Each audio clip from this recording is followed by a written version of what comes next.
when I assist folks in this, I go over resume and interviewing. I know y'all have gotten a lot of resume information. I'm going to touch on a couple of items just to, as I will refer to things we have coming up later, but I did want to start with some stats. I believe y'all probably have seen some of these, but just to kind of give an overview of where we're at now. Again, we haven't gotten any stats on where we're at post-COVID. All of this is before COVID, but just kind of giving an idea of how much preparation and what you guys are, the time you're putting in right now is really going to help in the long run. Because what LinkedIn and other organizations will say is most recruiters will look at your resume for about 6 seconds. So you have 6 seconds to make an impression on somebody with that resume.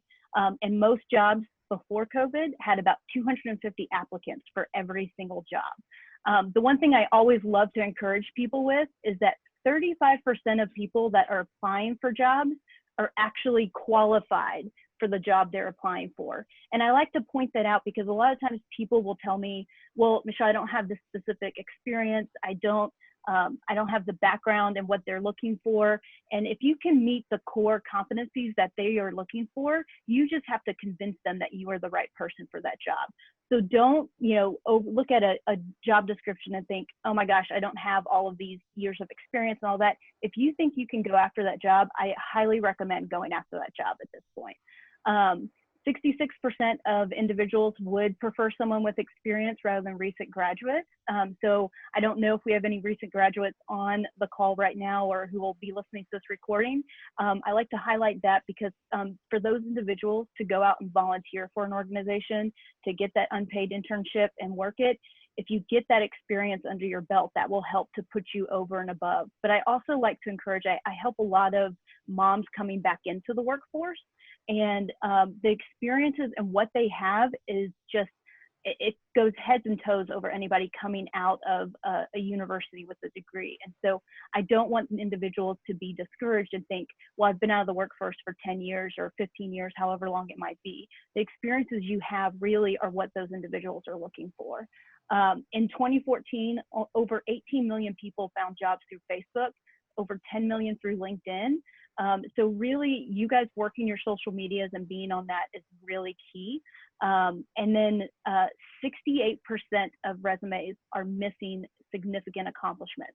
And that's something that we'll talk a little bit more into here, but really thinking through that before you put together your resume, what are some significant accomplishments that you've made? And then the one warning I always like to tell people is that 75% of hiring managers have caught a lie on a resume. So as you are putting together your resume, make sure everything on there is exactly how it happened. So some of the big takeaways I want to leave you guys with, some networking tips and tricks. I know y'all have covered that, but I really feel like networking is how we find jobs, where to look for jobs, some tactics in getting an actual interview, how best to articulate your accomplishments, effective interviewing tactics once you're in that interview, and some of the best follow-up practices we have seen.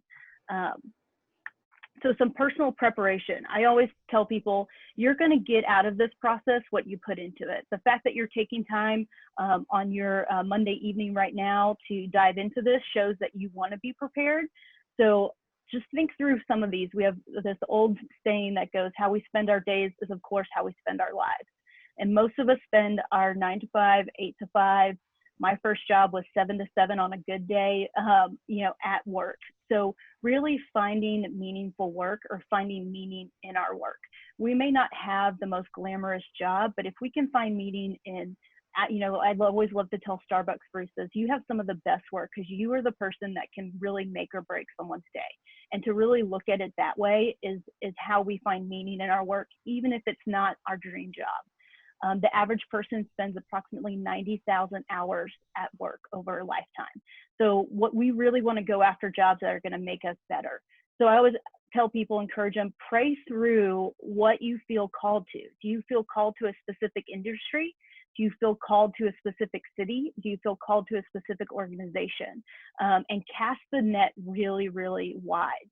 You may not be in the place to go for your dream job now, but it's good to have that goal and to know what you're working towards as you go through that. And then I always like to remind people what comes natural to you, what you think is everybody can do this super easy, is probably what you should be utilizing in your job. And if people come to you and they're always like, oh my gosh, you're just so great at this, can you help with this? Start figuring out what that is and how you can make that into a job. So again, I know that y'all have a lot of resume background. I just want to give a couple of quick things as we go into. And if you don't have 10 years experience, I highly recommend not having a resume over 1 page. You know, when I worked at the Pentagon, sometimes I would have stacks and stacks of resumes on my desk, different folders for different positions and different offices. And they would get, if you have 2 resumes and my assistant forgot to staple them together, I could lose half your resume really easily. I will tell you, government, and there are still some organizations that still work old school and print everything out. So make sure, if you can, to fit it on 1 page. Now, if you have over 10 years experience, it is okay to go to 2 pages. I think that's totally fine. And if you're on kind of like a doctorate level, or you're looking at academics and you want to have a list of articles, I would always recommend sending that as a follow-up attachment so that it doesn't kind of get lost with the midst of all of that, and people will be able to find that way. The other thing is not to use clever emails. 76% of resumes were discarded because of an unprofessional email. So just remember, when you have that 6 seconds, a lot of times that person, and I know when I looked at a resume, I looked at name, I looked at education, and then I glanced over where they had worked. Do I know anybody that worked at those organizations? So if you have an unprofessional email on there, and I'm trying to hire you for a very professional position, I'm probably going to assume that you're not going to be a super professional person.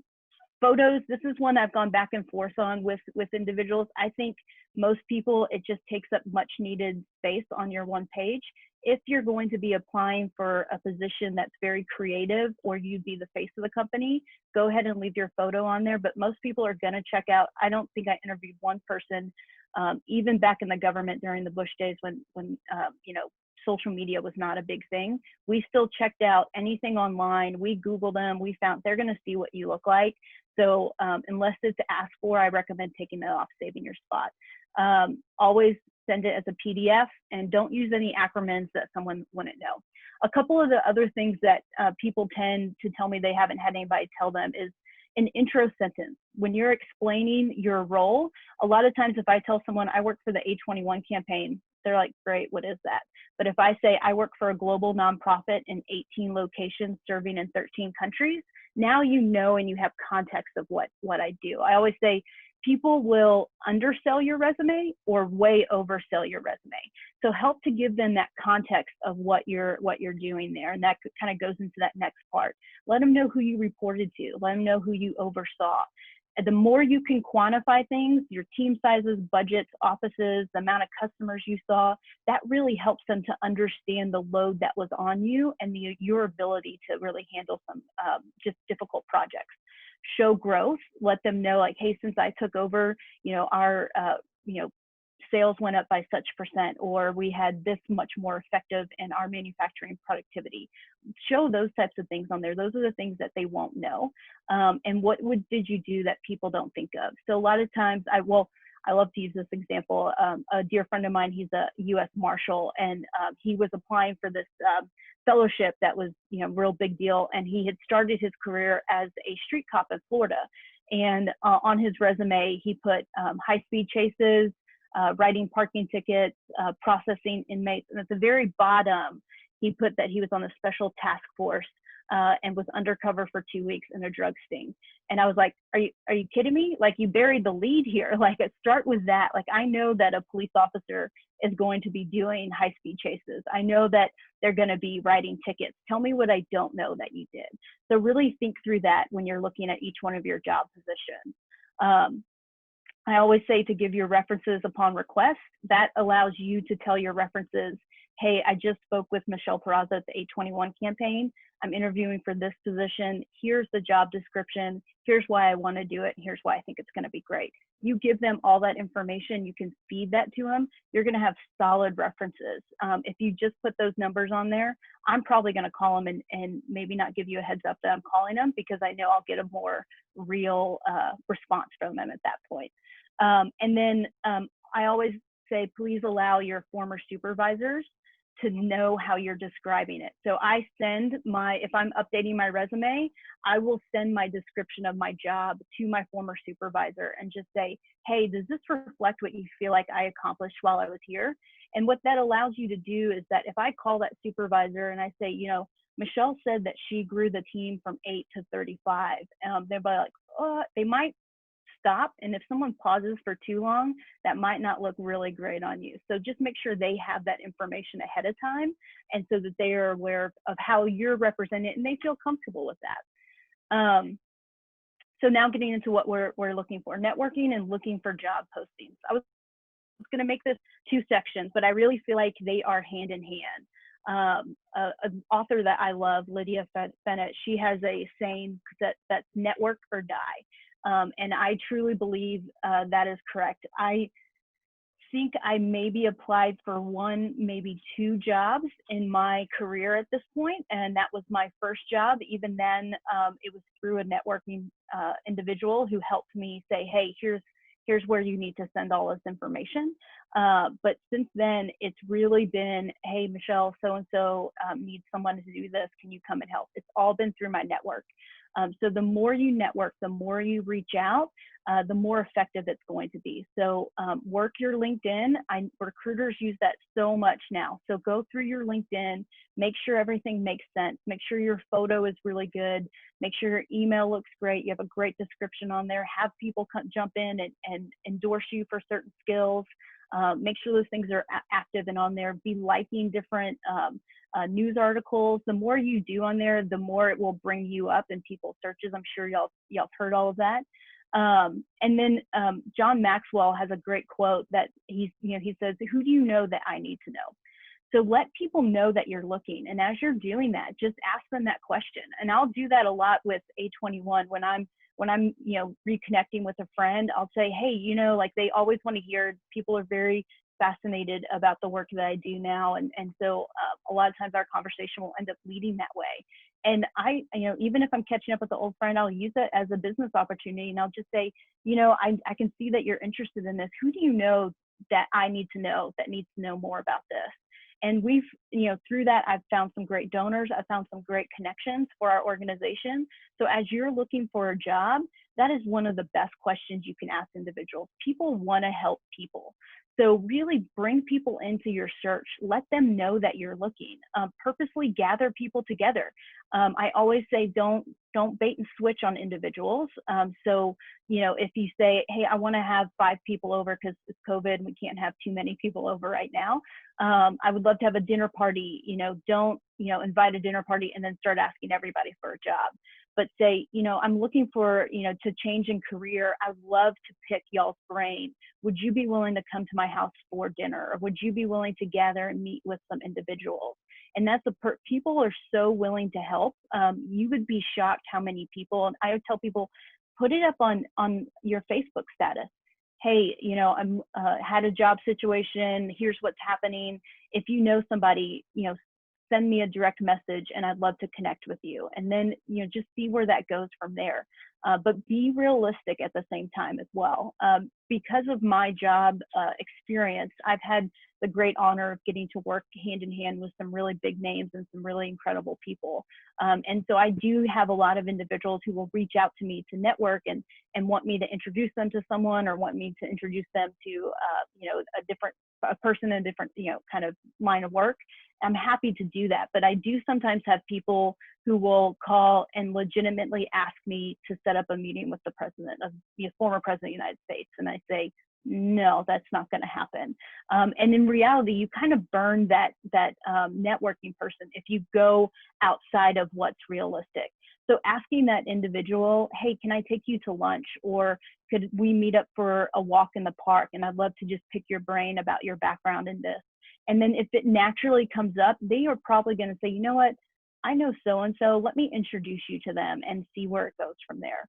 And then make their job easy at that point. You want to, whenever I'm trying to ask somebody to make an intro for me, I send them an email I basically write the email for them that they need to send. I say, hey, this might just make it easy. This is what we're asking for. This is what we're looking for. As it comes to this situation, attach your resume, tell them, some key points of your background, write the email for them that they can then just, put a little twist on and send to somebody. You don't want them sitting in front of their screen trying to figure out how to describe your work experience, especially if you get introduced to them through a friend of a friend, because that happens a lot where somebody will call me and they'll vouch very highly for someone and say, Michelle, can you help make an introduction to this person, to this person? I say, yeah, like if you vouch for them, I will do that. And so I will make that introduction, but I can't write an email. I don't know that person personally.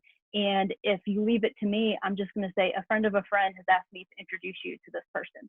Now that can still help, but if you send me an email that gives me all of your talking points and I send that on to the contact, and I say, you know what, Sherry has accomplished these 5 things in her jobs. This is why she wants to go in there. And here's her resume and best way to contact her. That is really, really great. And the last part, or not last part, but one big point I do want to hit here is do not burn a contact. That has happened to me in the past, and where somebody, a very dear friend of mine, one of my closest friends, asked me to make a phone call on behalf of someone I had not personally worked with, but this person vouched for them. They really wanted to kind of start. So I did make that phone call to someone that was pretty high up, and he was offered that job, and then he ended up turning it down to stay where he was, decided not to leave. Which was a little frustrating for me because I put myself out there, and this was a very high level position. And that has just kind of never been the same since then. So when you're asking people to do something, it's okay if you don't take the job, but just be realistic. They told me this is the only job this individual wants. They're not doing anything else. There's 2 other candidates and they just need a little bump to get over it. So I was happy to make that call and to do that. And then to have that individual say, oh, I got offered more money, so I'm not actually going to take that job. It looks really bad on me to my contact. So just think through that and be realistic when you go in and say, I really would like this job.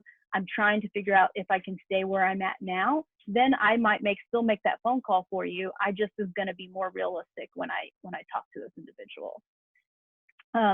Utilize the web. This is one thing that I think is such a great tool that we have that's underutilized. It's very simple. When I'll ask people, have you Googled companies in the line of work? Have you Googled, who's in that city? And, have you looked at any of that? A lot of people will tell me, yeah, I looked at LinkedIn, I looked at Monster. That's really great. But you can go to those, like I will tell people, Google, largest companies in Austin, Texas. And Wikipedia will give you a list of those with their link out websites. And usually at the bottom, it has job postings. So I asked, have you done that yet? And a lot of people, I'm actually talking to a lot of people that don't make that step. So if you're looking, hey, I want to stay here local in the area, wherever your area might be, Austin area most likely for many of us, Google that and just say, who's hiring in Austin? Right now with the unemployment numbers the way they are, so many news places are posting job listings. Go and look there. Look outside the general box of Indeed and Monster and all of those. Those are great. Definitely utilize those, but think outside that box. And then feel free to also reach out to recruiting firms. So if you know that there's a specific line of work, a friend of mine works in accounting and she's a recruiter for large accounting firms. Another friend was trying to get started in a new city. And so I just said, hey, send me your resume. I'm going to send it to this friend. And then now they are out actively searching for a job for her. So go and do that. They want to do that. They get the money from those companies. Again, like we talked about earlier, utilize your Facebook and Instagram. Even if you haven't spoken to people, don't feel bad about hitting them up right now, especially. People are, I cannot stress enough how much people are willing to help other people out. You just got to put the ask out there. You got to, and make it clear, make it very straightforward. There was a study conducted by this organization called Lever Apps that found that people that were referred, a referred candidate was 20 times more likely to get hired than someone who just applied online for a critical role. And when you went up to where they were trusted by the hiring manager, that went up 50%. I actually stole, it's a little blurry, I'm so sorry, I stole it off their website because I thought this was such a good table and it was just too much to kind of retype out. But you can look like the odds if you apply in a critical role, they're greater than 250 to 1, greater than 125 to 1. So what I'm really stressing there is networking is probably the best thing that you can be doing to get an interview at this point. That's going to put you over those 500, 600 resumes that may be coming in for that same job posting right now. So really just push that and just ask everybody out there, hey, who do you know who can help me link up to who I need to be? So interview prep, again, as it comes to everything, the more preparation you do, the better it will be. So one of the things I like to recommend is taking a piece of paper, just a blank sheet of paper out for any job that you've held, and write the job like kind of at the top of the paper, you know, here. And I always tell people, if you can, you know, leave them out on a counter space over a week's time, or if you have a little place that you can leave a handful of papers out during that time, do that so that you will remember different projects you worked on, different tasks that you did, and just start writing those out. When you think about, man, what was a very common question you'll get in interviews is, tell me about a difficult situation you faced. Write those things out when you think that, man, when I had this job, we had this customer come in and they were very upset about this, but this is how I switched that situation. Write out key talking points for that. And when you start to do that, you'll realize, you'll remember, oh, in this role, I also had this happen in this other role, and then I had this happen in this other role.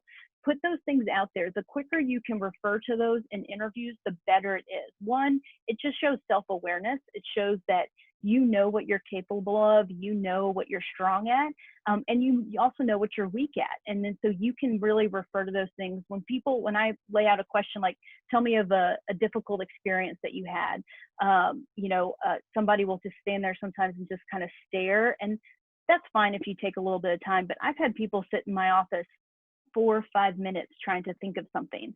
And to me, that just says you didn't prepare before you came into this interview. I didn't ask you a really technical question that you wouldn't know. This is a very common question, but you'd be surprised how many times, and I'm that horrible interviewer where I don't fill dead space. I just stare at you. And so they just kind of are sitting there, and then it just makes it worse, unfortunately, because they're that much more uncomfortable. So the more prep that you're able to do, the better. The great thing about everything being on Zoom now is that you can also have, like, I have my notes right here because my slides were ending, and y'all can see that, you know, moving, but really what it says is I'm prepared. If this goes down, I have a backup, so I hit all of my points. If anything, that just puts you, like, that tells me again, you care about this role, you care about this position. It's not just another interview you're taking.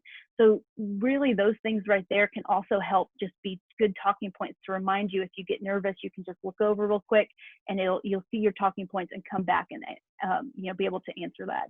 Also meet with former supervisors, try to set up, maybe to say, can I have 15 minutes on the phone with you? I'm back in the interviewing process. What are some of the things that you saw that I did that was effective while we were there? What were some of the key things that we accomplished together? I have former interns, I have former staff who call and ask me this question a lot. One, I always recommend to people to do it. So I love that they remember that I've told them to do that they can always call back on me. But we will talk through stuff, and I'll say, when this happened, you were really great in these ways. Now they can quote me in their interview if they want. That helps them to also really bring back, our memories are going to be different. We could have worked together 10 years ago, and I'm going to remember something different about our time. They're going to remember something different. We're all going to probably remember the big things that happened, but some of those little things are really, really great. And then don't limit yourself to paid positions. If you volunteer at your church, if you volunteer at the school, if you volunteer at PTA, if you volunteer at the community center, that is work experience. And if anything, that tells me you care more about people and furthering the community as a whole, that you're going to even be willing to do that without getting paid. So don't undersell those. If anything, I always tell people, oversell that. Like, to me, that really shows a level of care and commitment, not to yourself and to your own gain, but to others. And that's a person I want to work alongside. That's a person that I've like, hey, I can go into battle with that person and know that they're going to have my back and they're going to be working for the good of the entire company. So really think through those as well. And, moms who've done PTA in school, I have such mad respect for you. If you can organize third graders going on a field trip and you get all of them back safely, that is incredible. Like, to me, that scares me. So don't undersell any of that. Really, really talk through that. and just, again, try to dig up as much as possible. When you have that job description and it's asking for, you know, specific skills and organization, you may not be able to organize that, you know, whatever they're specifically asking for, but you've also organized a church group that oversaw a mission trip to a city, and you served in these 5 ways, and these were the outcomes. So think through things in that way as well. Don't undersell anything along those lines. The other big prep I want you to do is research. Research everything. The main goal in an interview, in any type of engagement, is you're trying to make a personal connection with that person. And that's what's going to get you down to the next level. So that personal connection may be you have a mutual friend in common. And you can ask somebody, hey, you know, would you, you know, make an introduction here? Would you help me out this way? It could be that, you know, you guys both go to the same church, or you both love the same sort of hobby, or you have the same alma mater. Think about those types of things. And especially now as we're doing Zoom, you can set some of that stuff up so it's not creepy. Like, I was on your Facebook page, you know, at midnight last night, and I saw that you also do, you know, I love CrossFit. So somebody says, you know, I do CrossFit. That's an instant connection for us crazy CrossFitters. You got to be careful with CrossFitters and vegans. Like, we really love what we're doing, and we're going to tell you all about it. So if you know, jump on that with me, I'm gonna like you from the start. So try to figure out what those types of things are. But then also really interview the company. Like, do they have a vision statement out there? Do they have some news articles out there? You know, what is their goals, and how do you relate to that? And when you're in the interview, bring that up. You know, I saw that you have a vision for, you know, well, 2020 has been kind of an interesting year, but a 2030 vision, and you want to accomplish these things. And here's how I think this role and my ability to do this role could play into that. That tells me you care enough about this company that you've read through our vision statement and you're on board. When I've worked for companies where we've had vision statements that are posted, or with A21, I'll ask somebody very specifically, you know, like we have a system now we call Reach, Rescue, Restore, but we used to have this, what we called the 4 Ps. And I'd say, well, what did you think about our 4P approach? And, you know, when people would be like, and I'm like, did you even look at our website? It's on the front page of our website. So it's very quick to see who's really there to like build up their resume, and who's there because they care about the cause. So take the time to really look at it and know what's going on. If you get, you know, when they contact you for the interview, feel free to ask for the first and last names of the individuals you'll be meeting with and their roles in the company. That is a 100% fair question. And if anything, again, it goes to show that you want to be prepared and you're not, you know, being snoopy. Somebody's like, well, that's overstepping. That's not overstepping. That is really you going out there and figuring out what's happening. Google their leadership. You know, if somebody comes and tells me, you know, if I'll ask about A21 and they don't know anything about our founders, I'm like, well, you know, how do you think that you're getting involved in here? You know, so say I saw that your founder recently was quoted in USA Today. Those are really great things that you can add in. Again, general news articles. Just know what's happening with that company and go in with that aimed and bring it up. Don't be afraid to bring it up. That really kind of puts you over the rest.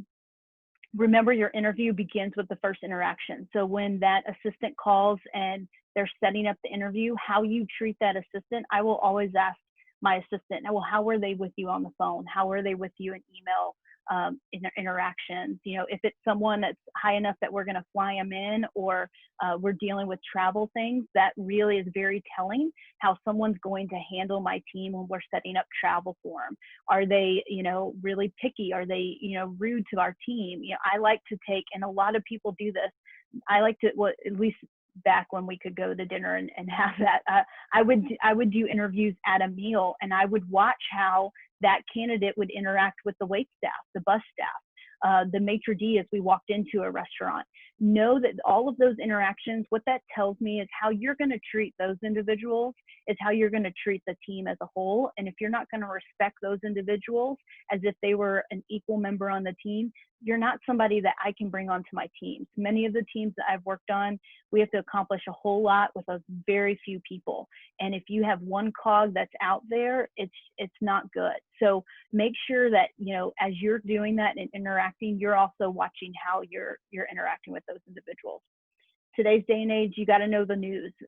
It may not reflect specifically to the role that you're applying to, but if they refer to something that's in the news happening, you know, whether that be, you know, COVID right now or something else, and if somebody looks at me very confused, I'm like, are you up on what's happening in the world today? Especially as it comes to our organization now, we're working in 13 different countries. If you don't have an international perspective, how do you think you can serve the group as a whole?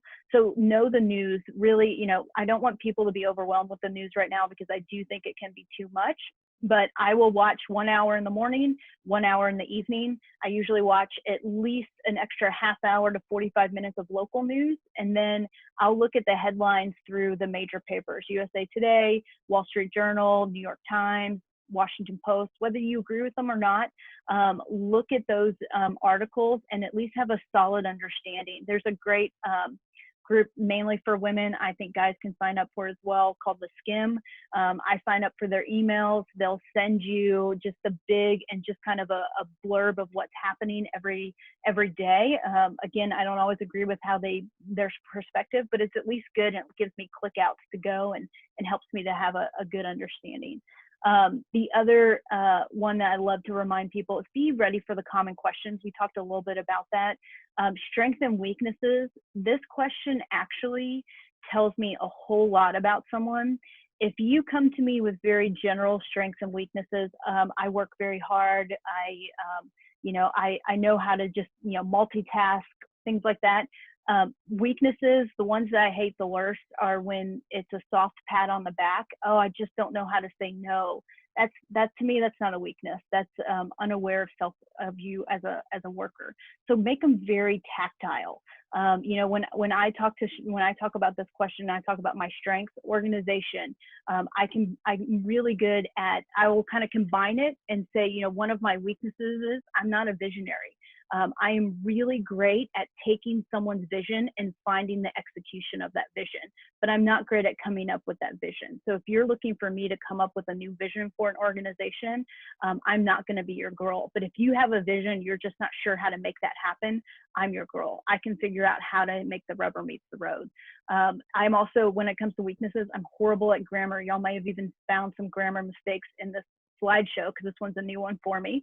But I will tell people that I'm horrible at grammar, but I don't stop there. I actually have a book. I meant to pull it in closer, but it's called Grammar for Dummies. And I will look through that and remind myself, and this is how I'm working on it. But if you want me to write articles every week, I had one post that really wanted me to come and take this job, but part of it was writing a news article weekly. And I was like, that is not something I can do. If you have a ghostwriter, I can really talk through ideas, but I'm not going to be able to write that article for you. And they didn't. And I just said, I don't think I'm your right person. So that's a big key point of this thing. So really know what your tactile strengths and weaknesses will be. And then come up with a difficult situation. That's always a question people will ask. Tell me about a difficult situation you faced in a previous job and how you worked through that. Don't just tell them about that difficult situation, but also say the outcomes. You know, we did X, Y, and Z to see this happen. So really talk about what the outcome is and focus on the positivity side of it. It's also super telling to me if someone will come in and they'll rag on their former jobs. Don't do that. That's not the place to really say, well, they weren't ready for me. I think I was too, you know, I will have people come in there. I think I was too advanced for what they were ready for.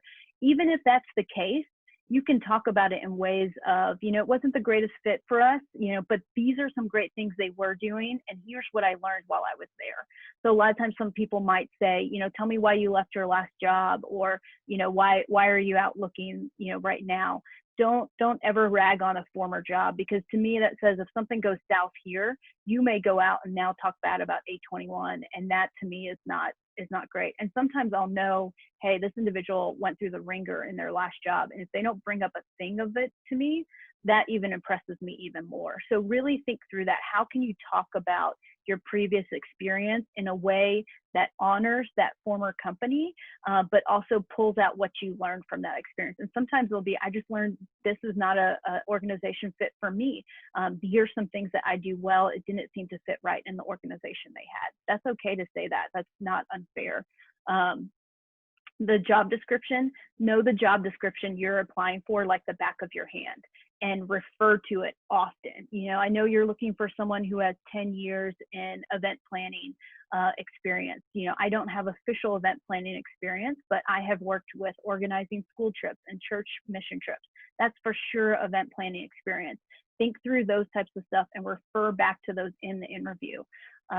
And then do practice interviews with someone you trust. I actually, because this shifted up and I just did interviewing, I ran through this with 2 different people last week to make sure it made sense. And we were going through different things. I didn't want to waste y'all's time. You're taking the time to come be here. I wanted to make sure I was presenting to you something that was going to be worthwhile. And then I ran through it again today with one of my assistants, just say, hey, I want to make sure this makes sense. So take that time to really run through it. It'll also help you understand what you might be nervous about, where you might get hung up. Be ready for that.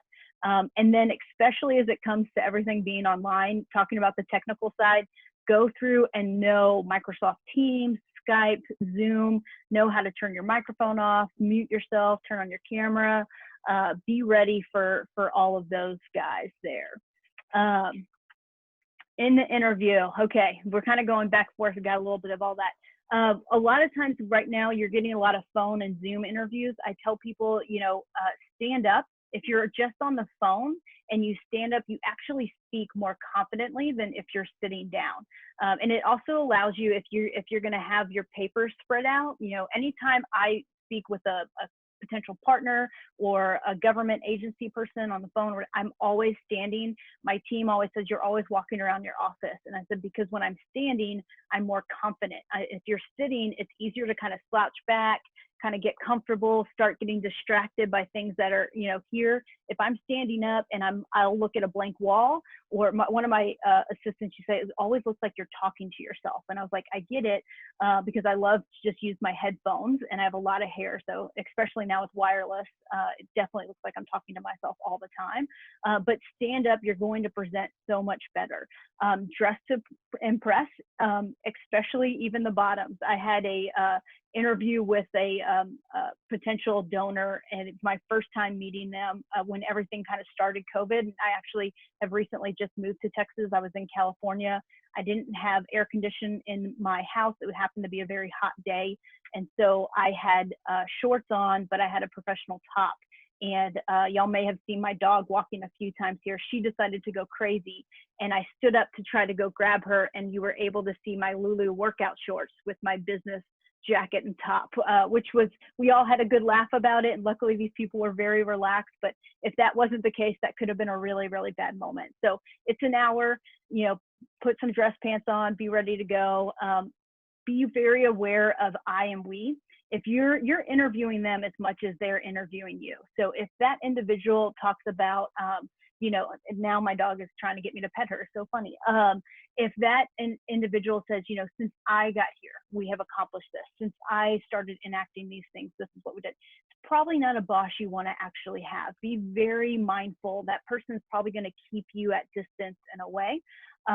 But if they say we, since you know, we have developed this, we have worked on this, those are going to really help. And those are going to be someone that's going to build you up and pour into you. And then also be mindful of yourself. There's a bit of selling yourself where you're going to say I a lot. So don't beat yourself up at that. But when you start talking through, just notice as you're talking to friends and individuals how you explain things. See if it's inclusive, see if it's really about me or if it's about the group and the collective as a whole. Always kill the elephant in the room. So know going in, they're probably going to have some type of judgment on you, whether it may be, man, this person doesn't have the experience we want, or they have way too much experience for this role, or their values may not be the same as ours. Go in and purposely really bring that up before, you kind of get into too far deep. So I worked for a company that was bought out by another company, and they, asked for everybody's resumes, and mine was sent through. You can definitely see, my political background with President Bush was on there. These folks coming in was very known. They were very, very liberal. And so when I went in to meet with the execs of that company, I just basically laid it out right at the front and just, basically stopped them what they were nervous about and got it out on the table. We talked through some things they were worried about. And then after that, it ended up being really great, and they used me kind of as their key person in the merger of the companies. So really, if you go in and you're aware of that going into it, try to kill that as quick as possible. Bring it up. I know you may be thinking, I don't have the exact experience that you're looking for, but let me tell you why the experience I have is right. And you can do that in the email as well. So really just think through that. What's going to be the thing that they're going to have already, I don't know if this is the right person. Take care of that as quick as possible. Body language is one I always like to give individuals bits of tips on. It's a little bit different now that we're on Zoom so much and we're not meeting, person to person.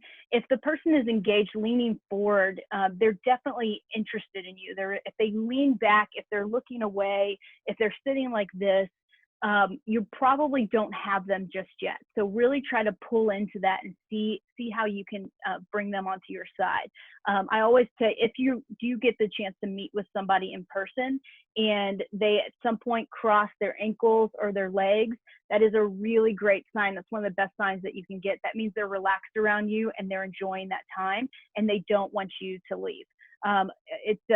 If you read into body language, just part of my background is in security, and so I have a bit of background in this, but people's feet will never lie.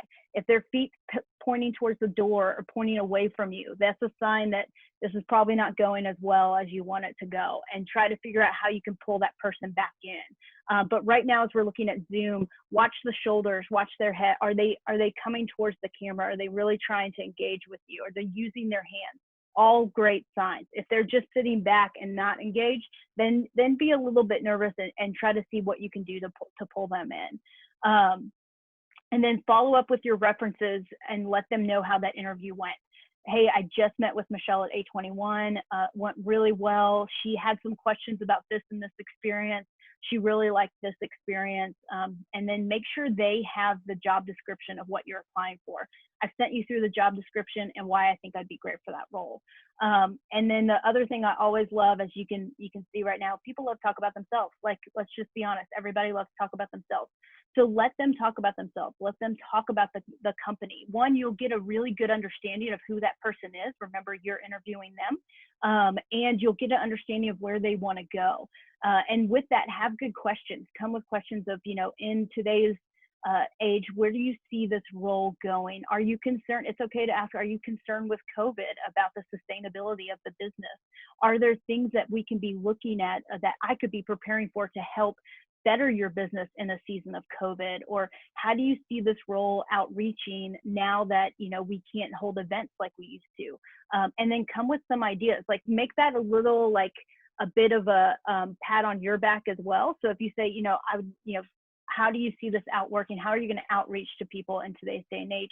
Let them speak to that and then be like, some of the thoughts I had were, and that really kind of makes you interview yourself, but you can drive the interview a lot that way. And I put together this last slide because so many times we are doing everything on Zoom. Friends of mine run their own production company and they sent out this whole thing. And so I just basically took some of the key points from there. These are probably things you guys all know, but I figured it wouldn't be hard to just jump on these really quick. Pick a location that's as quiet as possible. Ask individuals in your family, make sure they know when you're interviewing and they're aware of that. There's a lot of grace right now, but the better you are at that, the better it's going to look for you. Test your Wi-Fi, make sure it's solid. With so many people working from home, sometimes it can get a little spotty. If you can, I always recommend using the hotspot function on your phone so that you have dedicated link just for your computer. It's usually not that expensive to just set that up, and sometimes it's already within your bill, but check on that first. Take a good look at what the background is, know what's back there and utilize that to your advantage. Like we said earlier, if you can put family photos, achievements, different things like that that you have interest in that might make that connection with that individual. Let them, do that and let that drive the conversation as well. Sit as close to the camera as you can so you're the majority of the frame. You want to make it as bright as possible. Try not to have, the sun behind you, but if you can actually have a window in front of you, that natural light is really, really great. Try to have the web camera just above or right at your eyes. I prefer right at your eyes, but they say above as well is really great. Look at the camera, not the audience. I kind of been glancing to my notes, but I try to always just look straight at the camera. And in some ways, it helps to kind of take away that nervousness because you're talking to a dot on a computer. You're not actually looking at that person all the time. Headphones, I like to wear the headphones just because it helps with the sound quality. And then ladies, I always have to be careful with my earrings sometimes. So I'll turn my headphones up so that my earrings don't hit and click against the headphones. Gentlemen, you probably don't have that problem, but that's one there just for everybody. And then keep it simple. Solid colors are the best way to go. Blues actually look amazing on camera. So if you have blues, be ready for that. And, lastly on that, make sure Zoom's totally closed out before you start talking. I've actually had a number of people on phone calls think that they've hung up and not, and I've heard some very interesting things. So I will actually shut my entire computer down and then feel comfortable to talk and just, have normal, I'll tell people, everybody quiet, shutting everything down, and then jump in. Lastly, follow up, and we'll be wrapped up here. One, send handwritten notes as you can to everybody you interacted with, especially the individual who coordinates everything for you. Now, with COVID, this can be difficult. People are working from home. They might be a little creeped out to give you their home address. So if you do have somebody who's coordinating for you, just ask, hey, I'd love to really send handwritten notes to everybody. Could I send those to you? Would you be able to get them to people appropriately? For the most of what I'm hearing from individuals who are out interviewing right now, most of the response has been, we'll just give you their home addresses. It's actually happened way more than I thought it would. But for a couple of them, the people have been blown away that you would write those handwritten notes and been more than happy to make sure the individuals get those. Set a follow-up in the interview. Just ask, what their timeline is. How long do you see this, going?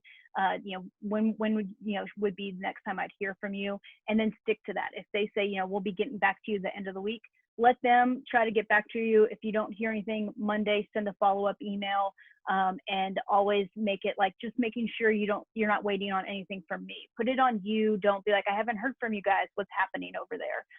And then lastly, also send thank you notes to your references, the people who took time to look at this and help you in that, anybody who helped make a connection. If somebody made a connection for you, send them a Starbucks gift card or Uber Eats something over to their house or something along those lines. It's just amazing what that will do for somebody, especially in this time. Even just I've gotten a handful of simple thank you notes, and I'm a single woman. I live alone. I've just moved here.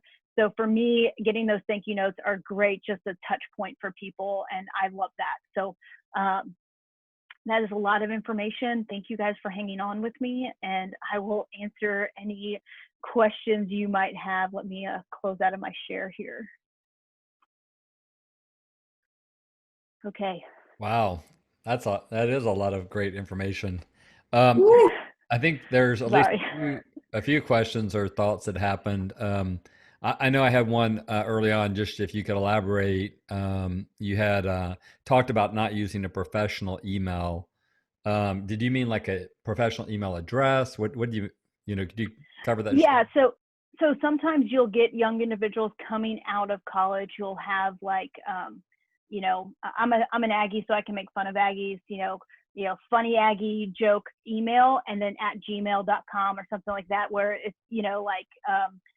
my college email was christianag02. That's not a professional email. My current email is just my last name @gmail. So you want it to be your name, your initials, something along those lines, not a very kitschy email. It's fine to have that for your personal life, but on your resume, you want it to be professional. Sure. Anybody else have any questions for Michelle or? Yeah, I've got one. You mentioned kind of looking at the body image of people, or just kind of look at their expressions when you're talking to them. I was on an interview with Amazon recently, and a lot of times those guys are just taking notes, and they let you know it up front that they're going to be, look Yeah. distracted. Is there a way to get an idea when someone is kind of tasked with doing that? Because I'm used to, in a room, I can generally read people pretty well, but Yeah. it's a little bit harder. It's hard over Zoom. I will say I'm learning it myself as I do this. I often find if someone's vigorously taking notes, that's a good sign. That means they like you enough to really be making note points and following up with what you're saying.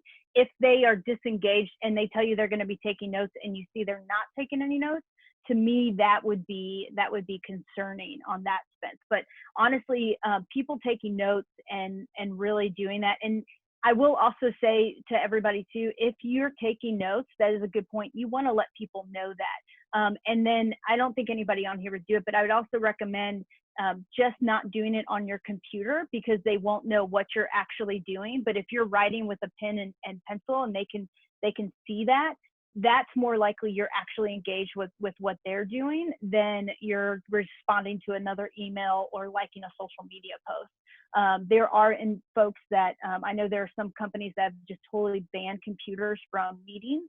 We actually did that for a while. And so some hiring managers just have a bad connotation with it. And so you don't know what their reaction to it might be. So I would just recommend if you yourself are going to take notes, to do pen and paper and do it along those lines.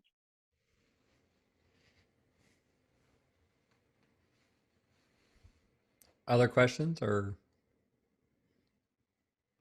I'm trying to see. I just saw the chat, so I'm trying to run through that, see if I missed anything.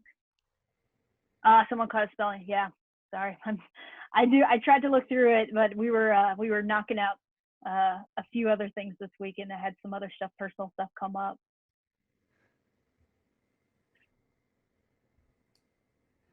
Hey, Michelle. Oh, hi. This is my great friend Lorraine who jumped on. Hi, Lorraine. Thanks for joining. I will say, actually, Lorraine, I'm glad you jumped on. Lorraine, when she was applying for a role, Lorraine and I worked out together at a gym and used me as a reference. And the hiring manager was kind of shocked. And I just said, listen, how somebody acts in a gym will tell you, when nobody's watching, will tell you who they are as a person. And Lorraine, I can brag on her here. She is one that will do everything she's supposed to do, and then she cleans everything up and she's encouraging people. And by the end of it, the guy was like, this may be one of the best references I've had. But so don't really think it has to be somebody who you've worked for. Lorraine and I worked out together at the same gym, and she just asked if I'd be willing to do this. And I said, I know you as a person probably better than most. So yes, for sure, I would do that for you. So think through that as well. Help them to know the context of how that might work. It's hard to do a little pat on the back, but you can say, like, you see me when no one else sees me. You can speak to my character. That will help somebody who's not normally in interviewing roles know, oh, this is why I'm a good reference for that person. So you might need to help them along that line, but don't take away character references as well. I do highly disregard away from family members being your reference. If someone outside of your family can't say good things about you, that's a problem. So, think through outside the box as well. Not always has to be just someone you worked for. But I had a question. Do you have any recommendations on how we can learn a little bit more about body language? Yeah, so there's a few great books on it. There is a great book, I'm trying to think of the gentleman's name right now, but the book title is What Every Body is Saying. So it's two separate words. It's a former FBI special agent. It's one of my favorite books. I recommend that out. He actually goes through the whole feet option in there as well. He gives you diagrams. I love that book. I've recommended it to a number of people. I think it's one of the most clear and concise ways for the average person to really pick this up and it's really helpful, as you go through that and you start to watch. Like I always say, it's with a book like that one, do it in pieces so that you don't read it all and then you forget what you started at the first one. Sometimes I'll do that.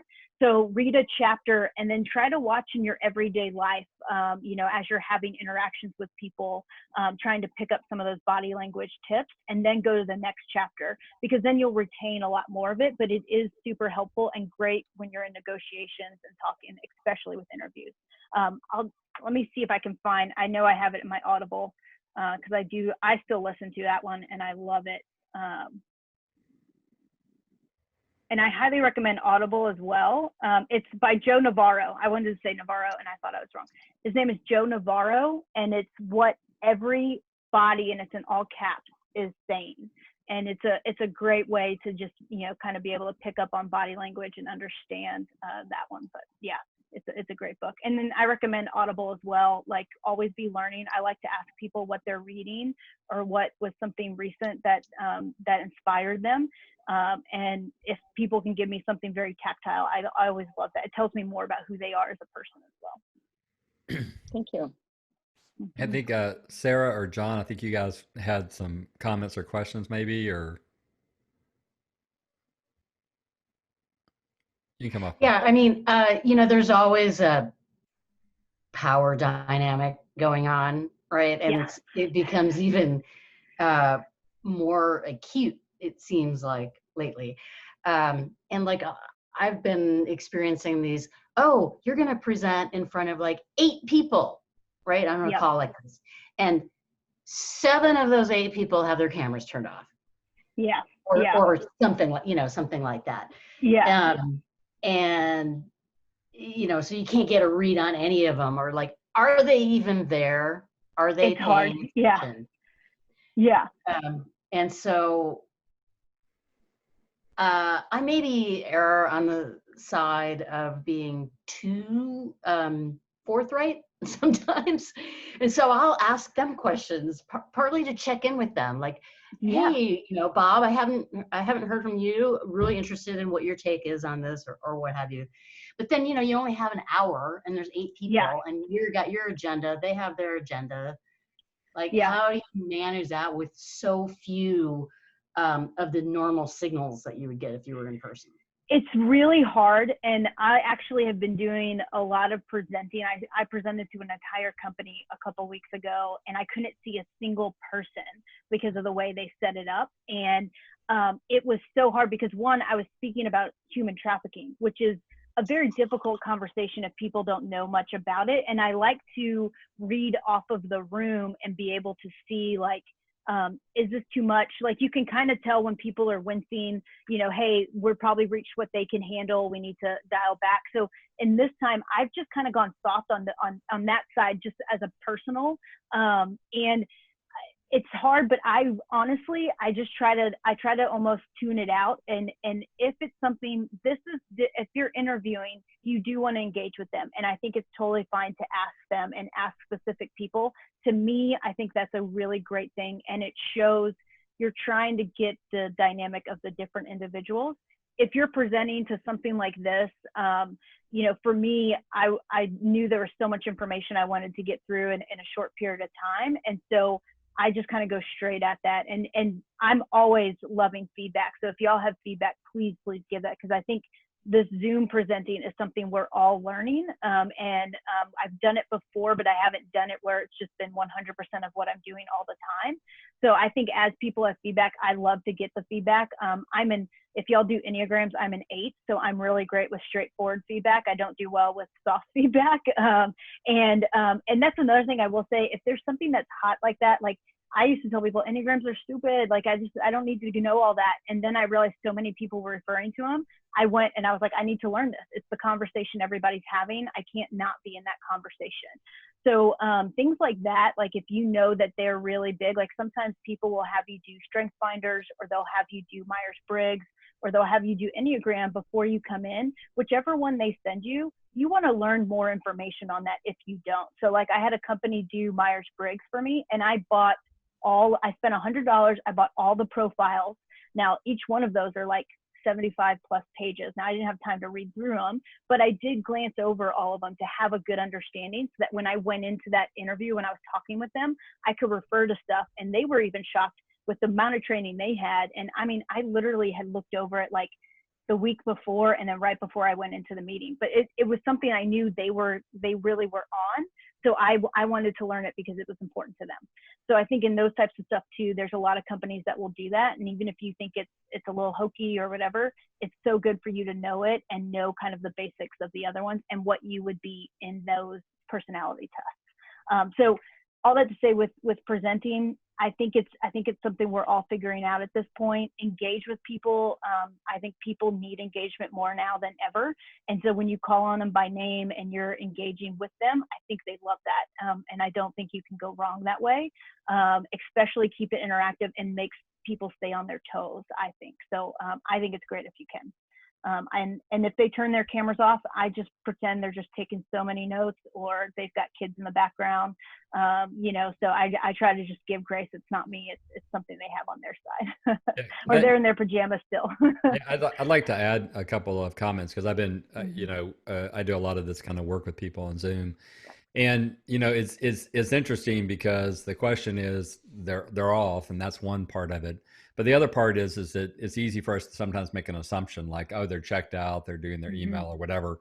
A lot of times people are doing that to make sure that they're not distracting to you, right? That, they want to be able to relax for a minute and not sit up perfectly, or maybe they are drinking or just doing something. And so, try not to get caught up in the assumption that it means that they're not interested. They may just be trying to, make sure they're not being distracting to you as you present. Right. And so, just march forward with the assumption that they're there. You do have to get used to, presenting to a camera. And, I like to say it's like using a walkie-talkie, right? In the old days when you had to press down if you wanted to talk. Well, you need to look at your camera when you're talking to people. But when you're not talking, you need to be able to look at your screen and see the body language of everybody to the best extent that you can. And so kind of getting your brain used to that two-step motion when you're used to this sort of, sort of more synchronous model that you have in a live is another key. But try not to assume that everybody's just checking out on you because they've got their camera off. Yeah. Hey, Michelle, I was going to ask, throw a question out there. Do a lot of interviewing as well. What's your, you may have touched on this in the presentation, but what's your suggestion and recommendation about follow-up? Like not just grabbing an email and sending an email, but after that, what's like asking the time frame, asking like, hey, tell me what the next steps are, time frame are, and then what do you do from there? So that's why I always ask them what their time frame is first, what their, because like for us at A21, I always give people a heads up. We are a very long hiring process because we run very lean and mean. And I'll tell people this. I mean, for me to come on team, it took a little over 3.5 months. And so to let people know, like, hey, it's not you. We do this with every hire. You're going to meet with a number of individuals. And so, letting people so it's fair to ask, especially in today's day and age. I think it's even more fair to say, I'd love to know what your next steps are. What's y'all's traditional hiring process, or what's your hiring process look like right now? That's a fair question to ask.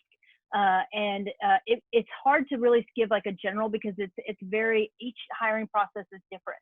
So some people will tell you, like for me, I would tell somebody interviewing with A21, we're very slow to hire because we run so lean and mean. We have you meet with a number of people. So I'll say the next person you'll be meeting with is so-and-so.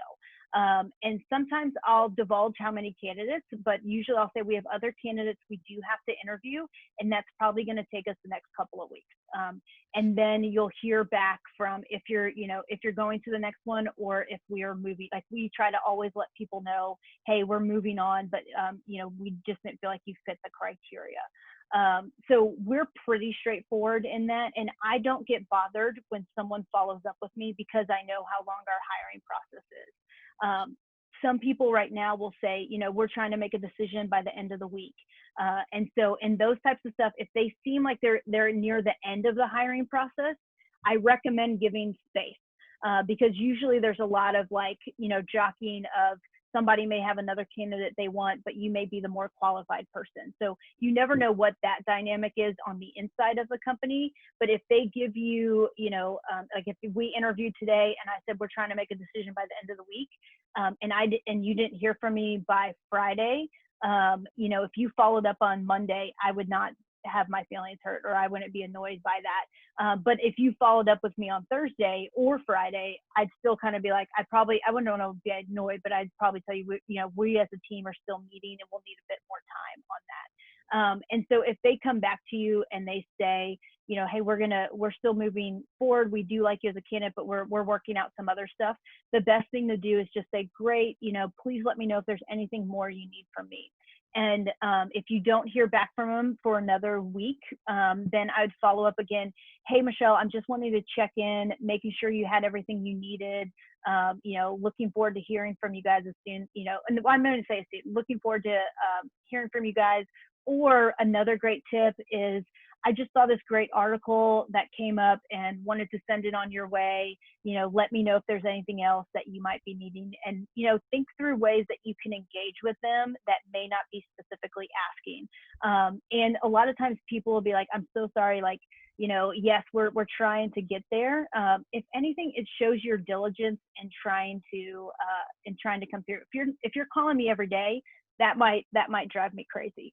But if you're checking in bi-weekly or once a week, I think that's fair and that makes sense, and to move forward with that. And just always ask too, especially if you dealt with multiple people, who's the best person for me to follow up with? And just have that be the person that you're emailing or checking in with, and go that route. But really, I find when you're able to send a handwritten note, people will then respond back and say, oh my gosh, I got your note. Thank you so much. That was so kind. We should know in 2 days. Like, I'll have a lot of people who they won't hear anything, and then all of a sudden that person will get the note and they hear back from people. So sending that handwritten note, if you have to send an email, today's day and age, you might not be able to send a handwritten note, but really, really, really try to send the handwritten note. It's the best thing you can do.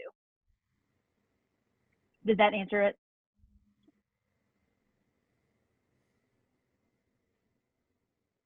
Yes, that was good. Yeah, awesome. I think we've gone so long that it doesn't really make sense for us at this point in time to do our breakout groups, but that's okay. We do have a few more minutes if there's any other questions or thoughts. Or the other thing I think we would like to know about too, we could spend a minute or two on this. You guys, many of you have been coming for quite a while, and we appreciate that. And one of the things we want to start doing is finding out when people are making progress, even if that progress isn't necessarily getting the job yet, but if they're even if it's just as simple as taking some of these tips, like, hey, I did rewrite my resume and it was great, or I did actually go out and do research on keywords or whatever. So if you guys have any indicators of how this is helping you move forward, we'd love to hear about that. So I don't know if that's a topic that you could share right now. We'd love that too, or you could share it later. But or if you have any other questions for Michelle. Well, I find all these sessions incredibly helpful. And tomorrow, I hope I'm having the final interview with my future employer. And nice. But who knows, I had one where it was like, I thought we had a great screener interview with the recruiter. Left it on, I'm definitely going to advance you to the next level and all that. And the next day I got this, sorry, we're not moving forward with your candidacy. And I was like one of the first people they interviewed. So I was like, okay, guess I read that wrong. Well, sometimes that's like somebody, like a personal, I wouldn't take that one too much, because like it said, sometimes it's a personal connection. It's, So, good things, not so good things. I actually appreciate it when they say no. Yes. And don't say anything. Yeah. Ever. I have a question. This isn't really about interviewing, but I got the smartest guys and gals in the room right here. So I was COVID laid off in April. It's now July. I've been doing some freelance things and some volunteer things, and I have kept my own shingle out that I've done freelance marketing is B2B marketing, branding is my jam. I haven't been like putting that on as my lead for the resume, but it is on my LinkedIn profile and it's my, current job. Any thoughts on whether I should, put my freelance thing on my resume when I'm applying for FTE jobs? I feel like yes, but I would. Okay. Yeah. I mean, especially if it's really key to your brand and your skills, I would say absolutely yes. Yeah, and I mean, when we were a month into it, I'm like, no, but I'm going, Yeah. I've lost track of how many months it is. Well, to me, it shows that you've kept working and you've been figuring things out as you've gone along. And like, I'll always tell students, if you had like, if you worked at In-N-Out or something while you were in college, to always put that on there, because to me, it shows that you can balance a full load while you're also going to school. So I think to me, I would look at that as a good plus. I think, Sarah, I mean, it's one of the things I actually encourage people is keep living inside your specialty and your brand, even if you're doing it for free, even if you're doing volunteer, because what it shows is I didn't just do that when somebody paid me for it. That's who I am. Mm-hmm. And I want the person that's who they are, right? Not the person that's like, well, I'll do it if I get a job, right? Like, so I think it's great that you're doing that, and I would totally put it on.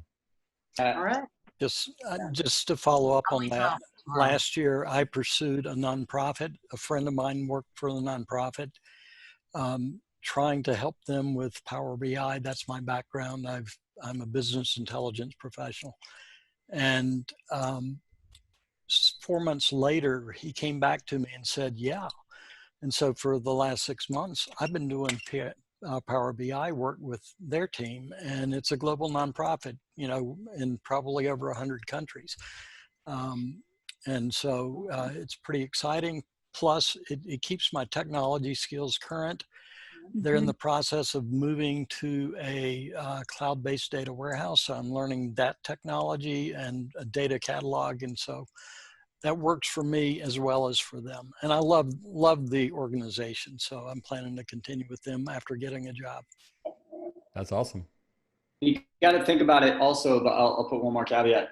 Every time you do consulting work or you're freelancing, it's an opportunity to meet one person or a second or a third person. And then you got to think about, when you make that connection, how many people they're connected with, that if you do right by that person or have an interesting conversation or connection with that person, and at some point you share, I'm just kind of in between and I'm doing this on the side, they may say, hey, I know so-and-so at this company. So yep. It just sort of dawned on me today. I'm going, all right, we're kind of at the tipping point here. Yeah. Like, the strength, it's not a distraction. Yeah, absolutely. I would add it. Yeah, absolutely. And we'll definitely pray for you for that too, Sarah. That's awesome. Yeah, great stuff. Any other interesting things like that happening for anybody? Or I've got an interview on Wednesday with the prime contractor for a VA contract here in Austin. The company or the organization is in DC area, obviously, but I've already been through subcontractor interviews, and that all went really well. So I'm looking forward to hearing what the actual work detail is going to be like, and the team and that sort of thing. So just need some prayer and wisdom on that. Also found out, I've been talking to a friend of mine at the state that was planning to post some jobs, and got back with him today, and he says he is posting a job with the state this week that my background fits pretty well with. So anyway, just a lot of stuff happens at once, right? That's great. So we'll be praying for you too, John. Yeah, absolutely. Thanks. By the way, that's a huge deal for anybody that's not aware. It's really important. Yeah, and we really are trying to get increasingly serious about that. We have a team of people that, with our church already, and we're, like, as you saw earlier, we're really trying to figure out who else, would like to be a part of that team too. So we do think that's a big deal. We really do. So, I mean, ultimately God's the provider. Amen. So listen, I also, we certainly always appreciate any feedback you guys want to give us. And also thoughts about where else to take this, right? What other services would be valuable to you guys? We may or may not be able to provide them. We're really still just two guys doing this. Where there's not even an organization here or anything, but we're finding that, a lot of people are interested in helping. And so, feel free to ask us, if we hear about job things that people tell us about, we'll pass those on. We're trying to think about those kinds of things as well. Obviously, we're still pretty at the beginning of this, but speakers or topics that you guys would find valuable, we'd love to hear that kind of thing too. So, feel free to share those either in our feedback form. You'll get that request after this, or you can just email us or whatever you want to do. Okay. So I would like to close this in prayer. Is there any other last comments? Because we're right at the end. I just want to personally say thank you. Appreciate everybody. Thanks, Pat. Thanks. Let me pray for us real quick.